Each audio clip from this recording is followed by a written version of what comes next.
réfugia dans la littérature nordique et la sonnerie du téléphone l'exaspère. Maria Christina a toujours besoin de silence quand elle travaille. Elle a besoin de s'isoler du monde. La majorité du temps, elle écrit la nuit. Et elle boit la nuit aussi, d'ailleurs. L'écriture, la nuit et l'alcool sont indissociables. J'ai abandonné le projet d'écrire l'histoire de Maria Christina Vahatonen comme s'il s'était agi d'une biographie, d'une notice ou d'un document bourré de références impératives et de notes de bas de page. J'ai décidé de faire avec l'approximation.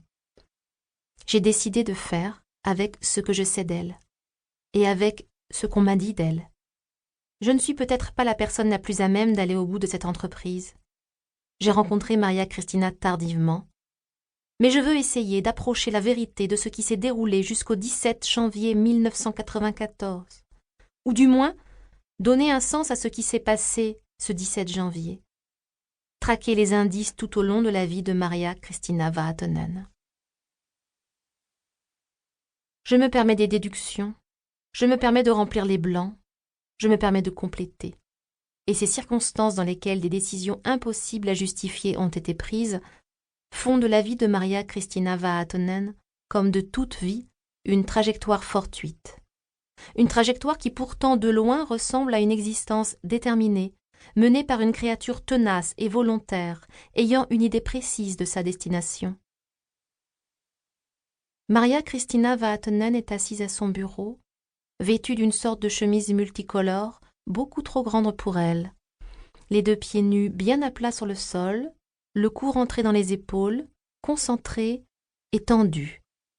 Quand elle entend sonner le téléphone, Maria Christina pense que Dolores Mendes, sa femme de ménage, va aller décrocher, qu'elle va s'asseoir sur le tabouret du bar comme si elle allait entamer une longue conversation et dire, comme elle dit toujours, « Villa Vahatonen, bonjour ».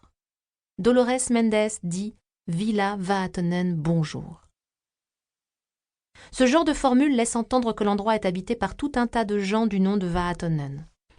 En fait, Maria Christina vit au rez-de-chaussée d'une résidence qui dispose d'un patio et d'une piscine, rien qui ne ressemble à une villa, mais plutôt à un motel bien entretenu, un élégant parallélépipède blanc à façade ABCD avec diagonales qui se croisent en E.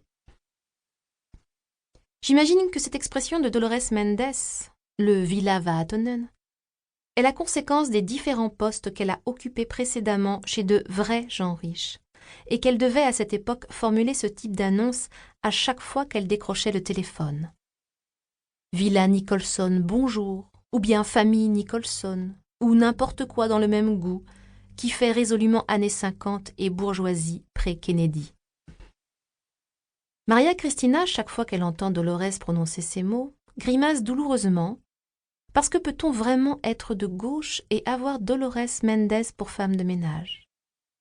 Une femme de ménage, il est vrai, avec qui l'on boit des caipirinhas le soir à la table de la cuisine. Une femme de ménage cubaine, sans papier et avec 3 enfants à nourrir. Mais peut-on donc être de gauche, être une intellectuelle, et dans une certaine mesure une féministe, et supporter que votre femme de ménage qui vient d'une île misérable et tyrannisée dise ce genre de choses au téléphone? Maria Christina sort alors de son bureau en pestant et en criant à plusieurs reprises le nom de Dolores pendant le trajet jusqu'au téléphone. Elle décroche le combiné et émet un oui exaspéré en scrutant les alentours pour voir où est donc passée Dolores. Elle aperçoit un mot sur le buffet qui doit indiquer que celle-ci a dû partir plus tôt parce que son ex-mari est venu kidnapper les enfants une nouvelle fois et qu'elle n'a pas voulu déranger Maria Christina parce que quand Maria Christina travaille, respect, il ne faut pas la déranger, etc., etc. Moult circonvolutions et justifications. Mais au téléphone, la voix a fait « Maria Christina ?» Et Maria Christina reconnaît cette voix, même s'il y a plus de 10 ans qu'elle ne l'a pas entendue. Ou plutôt, elle ne l'identifie pas instantanément parce que les voix vieillissent et qu'elle n'a pas souvent entendu cette voix par l'intermédiaire d'un écouteur. Mais elle ressent une telle bouffée d'anxiété qu'elle tourne sur elle-même pour attraper une bouteille de quelque chose de froid et d'alcoolisé sans avoir à poser l'appareil. Il y a du gin près de l'évier. Elle fait une tentative en tirant au maximum le fil du téléphone et en allongeant son bras comme si cette chose-là était réalisable. Et puis, se rendant compte du ridicule de la situation, elle s'assoit par terre et elle ferme les yeux. To keep listening to this audiobook, I've left you a link in the description so you can do it, at no cost thanks to Audible's 30-day free trial.